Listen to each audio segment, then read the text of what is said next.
如果你今日攞28萬出嚟買一間珍珠奶茶鋪，但係個老闆話俾你聽，呢間鋪啊，一年其實淨係賺1000蚊嘅咋，你要等280年先可以攞翻個成本，你會唔會買啊？正常人都會叫呢個老闆去睇醫生啦，但係喺2005年底嘅韓國，仲係有超過幾十萬人爭住將錢塞俾呢個老闆，撐起咗一間接近係14兆韓元嘅公司。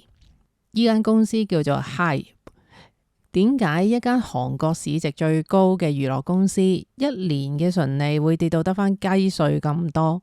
係因為 BTS 同埋 NewJeans 唔努力冇賺錢啦，定係因為有人一邊賺錢一邊喺後門開咗佢，將呢間公司嘅錢不停咁樣搬落自己個袋呢？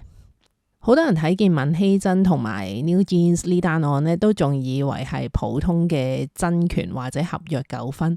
但係如果你睇清楚啲數據，呢單案其實係講緊一個掌權嘅人房時克點樣將藝人變做工具去賺錢，再將每一分每一毫轉落去自己嗰度嘅證據。一切要由2019年嗰一場海選新人嘅 event 講起。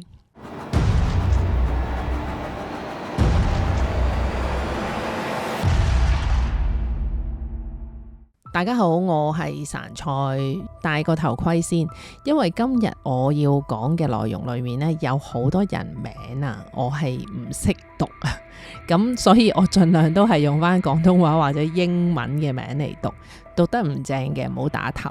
咁我哋而家開始啦。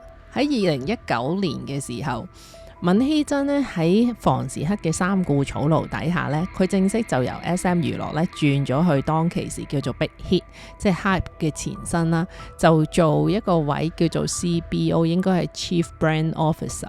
去到2019年嘅9月，勁快啊！閔熙珍呢，佢就做第一壇重頭戲，叫做 Plus Global Audition 海選啊！佢親自去咗全球16個城市啦，一手一腳就揀咗 NewJeans 嘅成員。當時房時克呢係有白紙黑字應承過，佢會俾呢一批練習生呢成為 HYBE 嘅第一個女團嘅。但係去到2021年啊 ，Honeymoon 就過啦。喺當年嘅11月呢，因為房時克喺嗰段期間呢，佢買咗好多唔同嘅公司啦，其中一間呢叫 Source Music， 咁佢就執到2粒金蛋啊，一個呢就係官協少良，另一個呢就金彩媛。房時克覺得啦，即食就梗係好過長線投資啦，咁所以佢就反咗口要俾 LE SSERAFIM 先出道啦。咁閔熙珍就嬲到爆廠啦，就係因為咁嘅原因呢，佢喺2021年嘅11月啊，就成立咗 Adore， 咁其實都係喺 HYBE 底下嘅一個品牌嘅，但係咧佢就將即係頭先講緊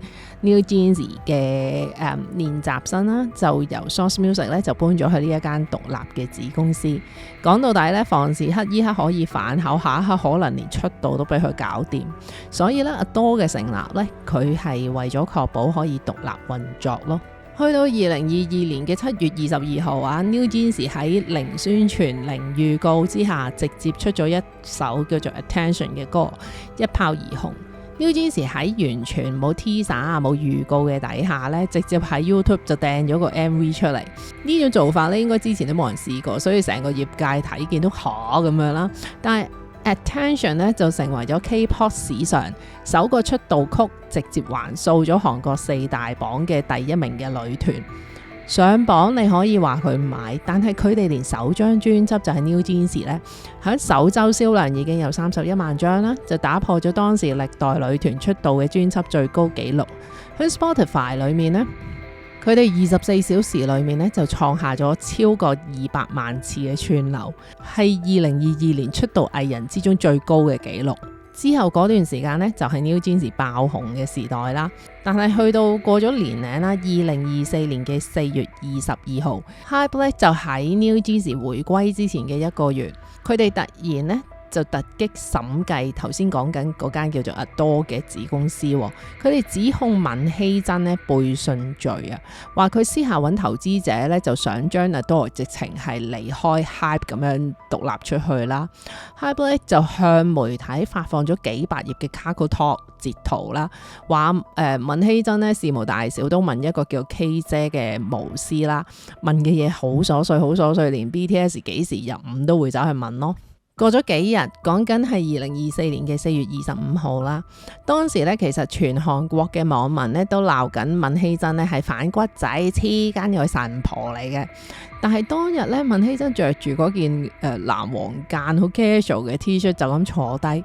佢第一件事咧就唔係解釋咩巫師嘅嘢，佢係直接將同房時克嘅對話圖咧攤晒出嚟。當時佢 show 出嚟嗰啲對話當中咧，其中一句咧，其實食花生嘅咧睇完都覺得好震撼咯。嗰句就係房時克佢係話，可唔可以將 aespa 踩喺腳底啊？呢句嘢一出咧，其實大家睇完都真係靜晒咯。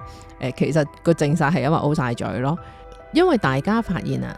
呢個叫房時克嘅人成日口口聲聲講音樂夢想嘅所謂樂壇教父啦，私底下呢係會走去叫個下屬踩死競爭對手咯，即啲咁難聽嘅說話都講得出嘅。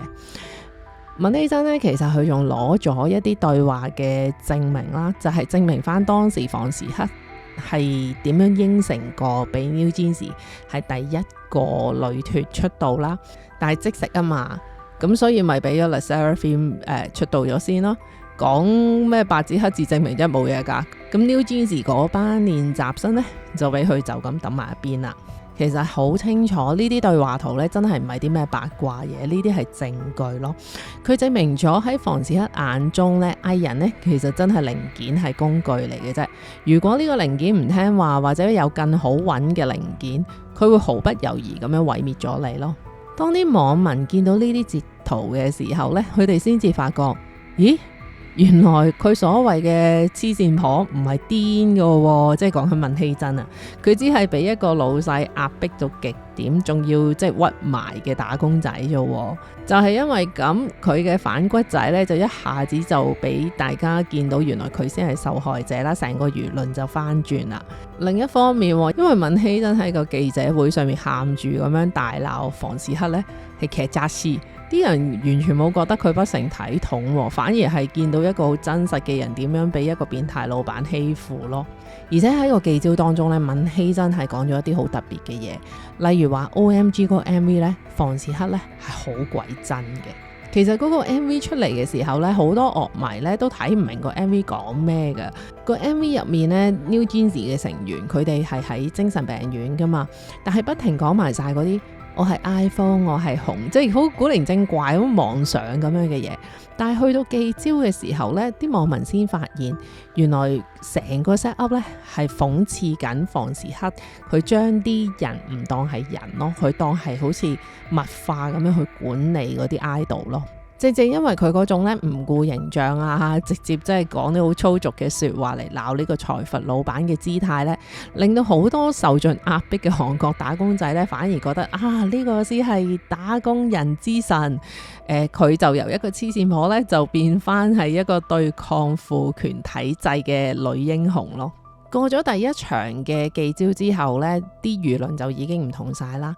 而去到2024年嘅5月30號啊，法院呢出咗禁制令，禁止 Hype 咧喺股東大會上面投票去炒閔希珍。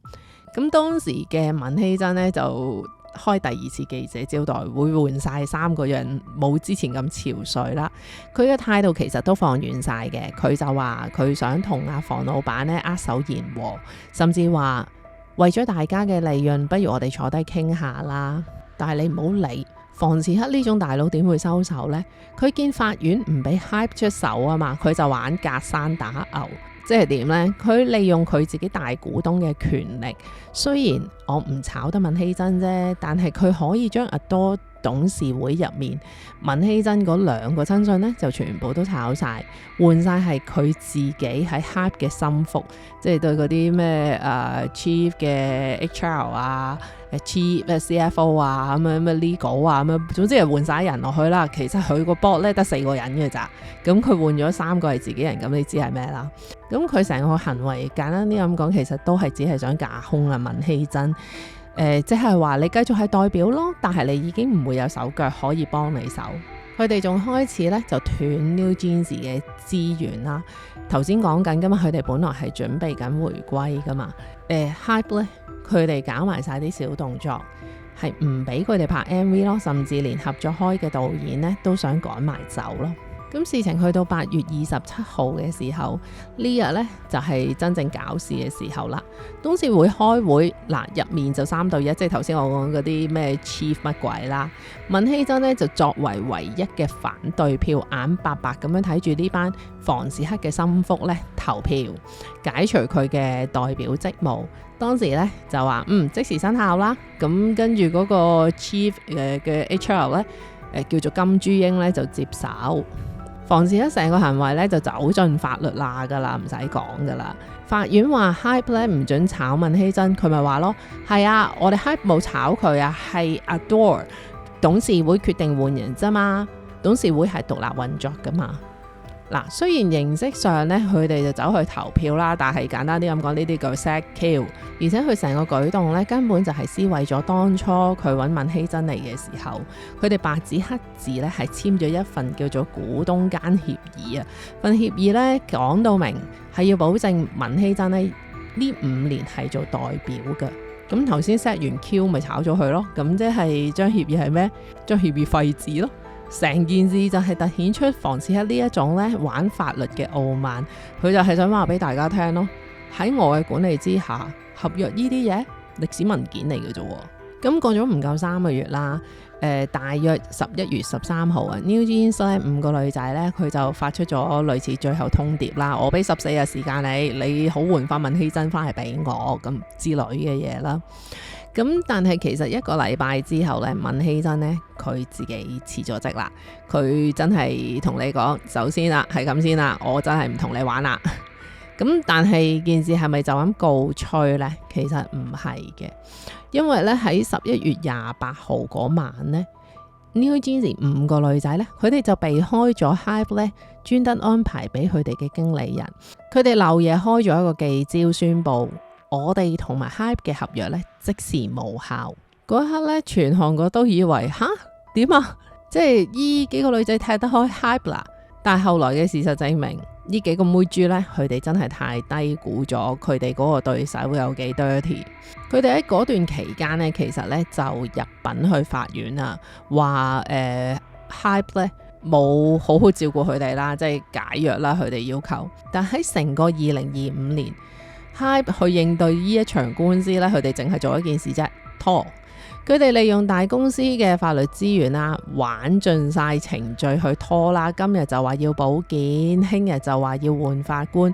佢哋目的好簡單嘅咋，佢燒嗰幾個妹豬嘅時間咯。因為佢哋咁樣喺度燒嘅時候 ，New Jeans 佢哋唔可以去接其他工作噶嘛。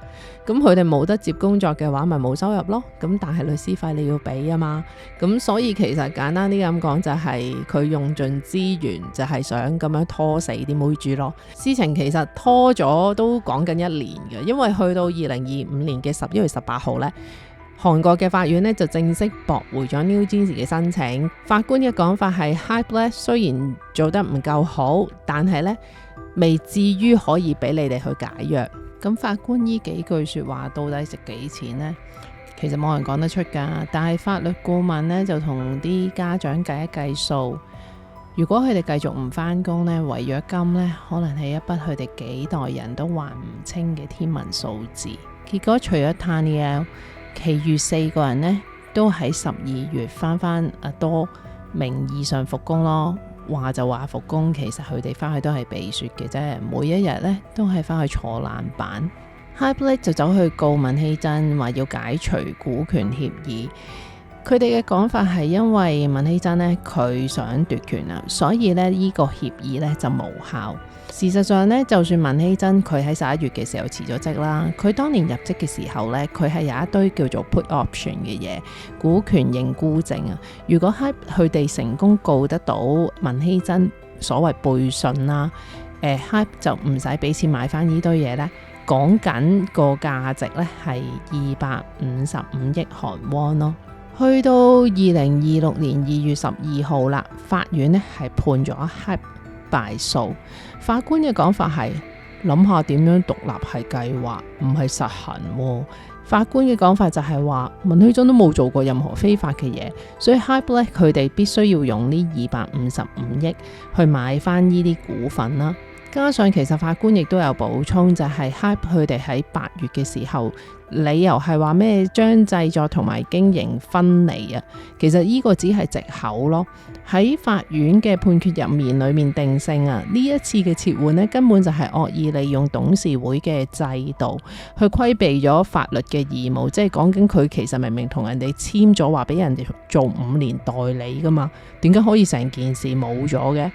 因為程序上佢哋雖然所謂投咗票啊，但係佢哋本質上根本就係違反合約，所以就被認定為係唔合法咯。輸咗官司呢，房時克呢就好似一般嘅 loser 咁樣啦，最中意用咩招數啊？閂埋門打仔咯。喺6日之後呢，阿多呢就向 NewJeans 唯一冇復工嘅 Daniel 呢索償431億韓圜。而贏咗官司嘅文希珍呢，就繼續用佢嘅大氣嚟對付房時克嘅小氣。佢過咗幾日之後就放風出嚟，佢係講我可以唔要嗰255億咯，只要你放過嗰班細路。而房時克點對策呢？佢係寧願嘔292億擔保金，佢都要上訴。簡單啲咁講，佢仍然係想用法律嚟纏死其他人咯。佢情願每個月花幾十億去請韓國最貴嘅律師樓，佢就係唔肯認輸。你可能聽到講嚟講去都係幾百億。Hype 作為一間喺2025年底市值接近14兆圜，即係大概講緊104億美金嘅公司，好似呢啲幾百億嘅數，講嚟講去都好似散紙咁啫，跌咗都唔使執啦。但係如果你知道 Hype 嘅營業利潤當時其實已經得返499億，而淨利潤呢，佢哋更加由2024年賺接近1900億韓圜，係變咗蝕2500億韓圜，呢幾百億錢嚟㗎。你聽咁多數字好暈呢，不如我哋講下正常賺錢嘅娛樂公司，即係好似 JYP 啊，或者以前 SM 咁樣啦。佢哋呢個 PE 呢，通常都係講緊20至到30左右啦。Hype 嘅 PE 呢係去到280倍。你可以咁樣去理解嘅。你而家呢就攞28萬出嚟買一間1年只係賺1000蚊嘅鋪頭，你要等幾耐先可以攞翻你嗰28萬？答案係280年咯。你要由清朝做生意做到而家先講嘅啱啱回本，呢個就係 Hype 所謂 PE 250倍嘅事實啦。咁到底房時克諗緊咩呢？佢唔通真係真啊？文希珍真到我而家要同你玉石俱焚，或者佢真係癲咗嘅？但係更加大嘅機會呢，其實唔係因為文希珍或者 NewJeans，因為其實房時克呢，佢正在就俾一啲金融案纏身啊。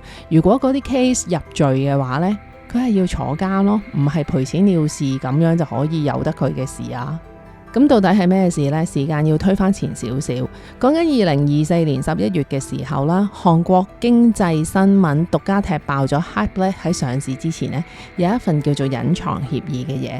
呢份協議係講2019年 Hype 未上市嘅時候呢，房時克私下向早期嘅投資者叫做 VC 放風，佢話公司其實短期內都冇意思上市噶啦。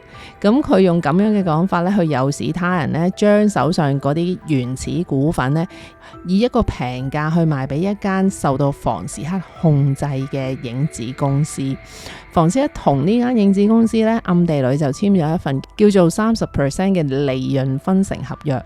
佢用咁嘅方法就低價買嗰啲原始股翻嚟，等到上市之後啦，如果高價賣出房時克就會分到30%嘅利潤。呢一份協議咧喺招股嘅時候咧完全冇披露，嚴重違反咗資本市場法噶。就係因為依次爆料，去到2024年嘅12月咧，首爾警察廳嘅金融犯罪調查隊咧就正式立案，就追蹤究竟呢單嘢係咩一回事啦。響2025年嘅5月至到7月咧，檢察院咧就再次向法院申請搜查令，大規模突擊檢查咗 HYBE 喺龍山嘅總部啦，同埋韓國嘅交易所，帶走咗大量內部郵件同埋上市之前嘅會議記錄。喺2025年嘅7月9號，其實金融監察院咧已經認定咗房時克咧係涉及不當交易啊，正式將佢交咗俾檢察院。呢個呢，其實係金融監管機構對企業老闆最高級別嘅處罰建議。房時克本身呢，就長期都留喺美國嘅，但係呢，因為壓力太大啦，佢冇得唔蒲頭，所以喺2025年8月11號嘅時候呢，房時克就正式返咗去首爾，面對佢被調查嘅事啦。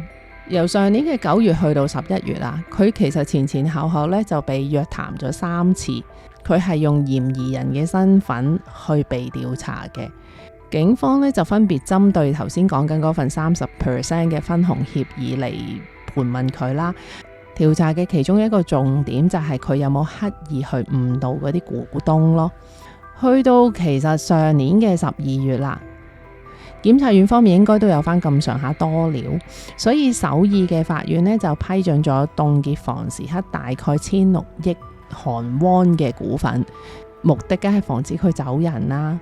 但係如果以2025年年底 HYBE 係值14兆韓圜，房時克嗰陣時個人身家都有4.5兆啦，你凍佢嗰1000幾億，即係剩低嗰幾兆呢，其實佢繼續喐得嘅。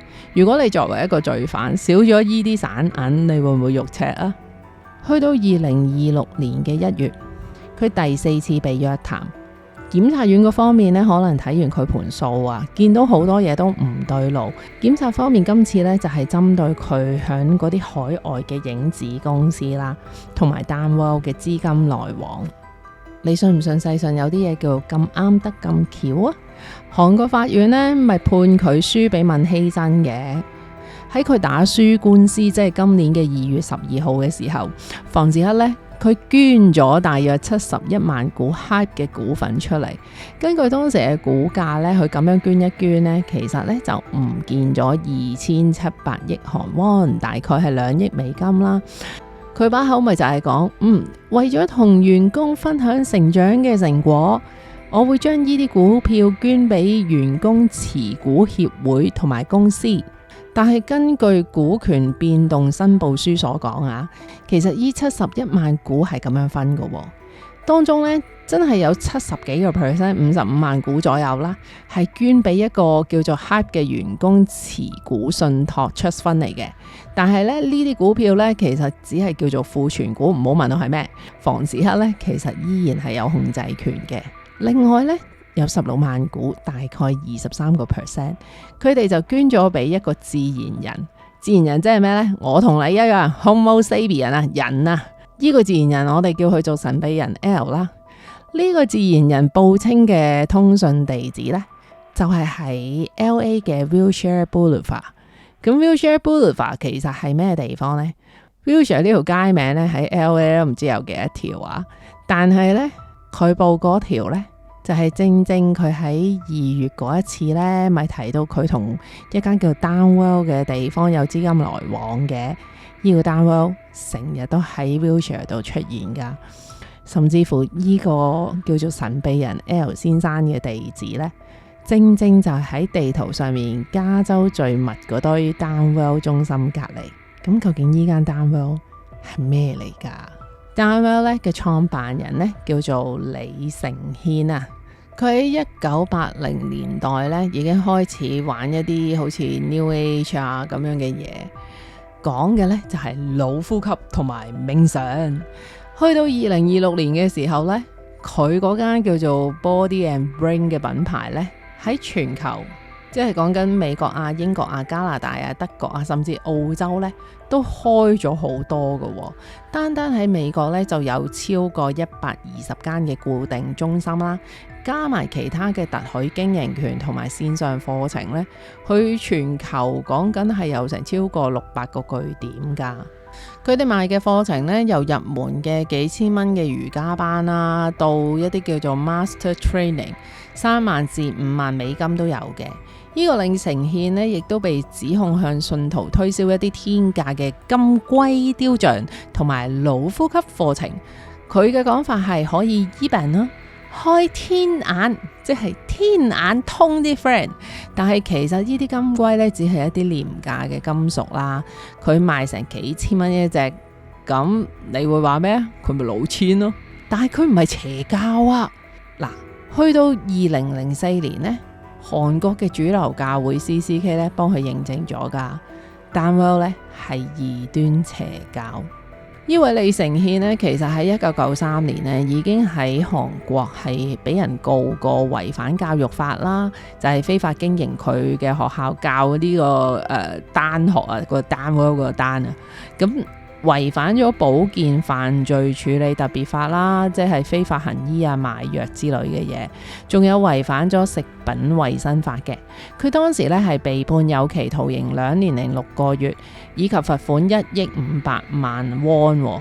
不過咧，實際上佢只係坐咗監70日，因為佢後來上訴啦，又有大量由政客啊、退役嘅將領啊，甚至乎高官簽署嘅請願信，去證明佢係弘揚大韓民族文化嘅導師，所以最終咧佢得到緩刑，咪就係咁咯，又係緩刑，佢咁樣就放翻出嚟啦。但係喺2009年嘅時候呢，其實 CNN 呢都拍咗一套紀錄片嘅，叫做 The Dark Side of Dan Yoga， 專題踢爆佢呢啲叫做腦呼吸嘅嘢呢係詐騙。原來呢個 Downwell 呢會要求啲信徒呢奉獻全部時間同埋金錢去佢哋 Arizona Sedona 嗰邊嘅 Center 進行所謂嘅靈魂修煉。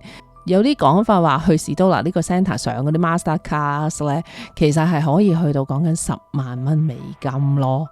根據當其時 CNN 嘅報道啊，好多受害者就係因為咁而搞到家破人亡。而李承憲呢喺美國咧，佢亦都被告精神控制。咁但係依單嘢最後係點呢？和解，冇再告落去啦。但係去到2010年，即係講緊1年咋，美國有個學生呢叫 Jessica Harrison， 佢就公開指控李承憲利用導師嘅身份呢對佢進行洗腦同埋性侵犯。當時呢一樣係用和解，冇再告落去。條友真係大把水。根據佢依啲痕跡呢，又叫人哋俾晒所有時間，即係 isolation 啦。好明顯呢，佢真係唔係只係老千，佢係邪教派別嘅老千咯。但係講到呢度，你可能會問，咁佢同 HYBE 嘅交集係什麼東西？個故事就要講 HYBE 嘅金鵝 BTS 啦。BTS 嘅成員呢，就喺一間叫做 Global Cyber University 裏面讀書嘅。呢間嘢呢，雖然有政府嘅牌照啊，但係喺圈入面呢，就出晒名，叫做傳教大學噶啦。頭先講 BTS 呢，有成員喺度讀啦，但係講緊佢哋7個成員當中有6個喺呢度讀，佢哋讀咩？咪就係 Downwell 啲腦教育咯。呢間大學最核心最出名嘅學系就係腦教育學系啦。你信唔信巧合先？你覺得喺冇 HYBE 允許嘅情況底下， BTS 會唔會有6個成員讀間咁嘅嘢啊？以前呢間呢 Global Cyber University 嘅大學官網同埋 YouTube 頻道呢，根本睇落就好似 BTS 嘅 fan page 咁樣。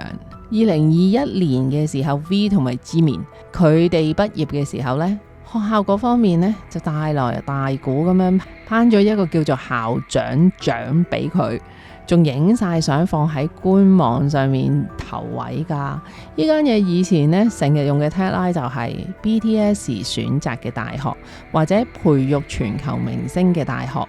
咁除咗 BTS 呢，HYBE旗下嘅藝人呢都有好多喺呢一度讀書咯。都係嗰句啦，冇 hype 嘅許可，你覺得呢啲 tagline 可以用咩？不過去到2024年4月嗰次呢，閔熙珍開第一次嘅記者會呢，啲網民聽見佢講嗰個 music video 咩房時刻好討厭嘅呢，啲網民呢滑落去呢，就發現 hype 同埋 download 嘅關係。網民發現呢間大學嘅創辦人呢，就係頭先我喺上面講嗰個李承憲啊，掠水嗰個邪教呢。當時其實網民呢亦都挖到好多蛛絲馬跡嘅，例如係咩呢？例如 New Jeans 嗰個 MV 裏面呢，佢哋出現喺一個新道林站啦。呢個新道林站呢，就係 download 咧喺韓國嘅據點。另外Yoja Chingu 啊 G-Van 呢，當年講緊喺2021年嘅時候呢，佢哋咪莫名咁樣解散嘅。佢哋最後嗰首歌呢，叫做 Margot 其實係咩呢？ Margot 就係 download 拜嘅神啊，叫做麻姑咁樣啦。另外就 Le Seraphim 啦，佢哋個名呢，其實譯翻落嚟呢係叫做熾天使咯。佢哋嘅形象呢，就成日都同燃燒嘅液啊、神聖啊嗰啲嘢有掛鈎啦。另外 Eyelid 啊，佢哋出道嗰首歌呢，叫做 Magnetic 嘅，佢哋嗰個手指喐動嘅舞步呢，就被指為同 download 裏面成日講嘅咩腦呼吸氣功好吻合咯。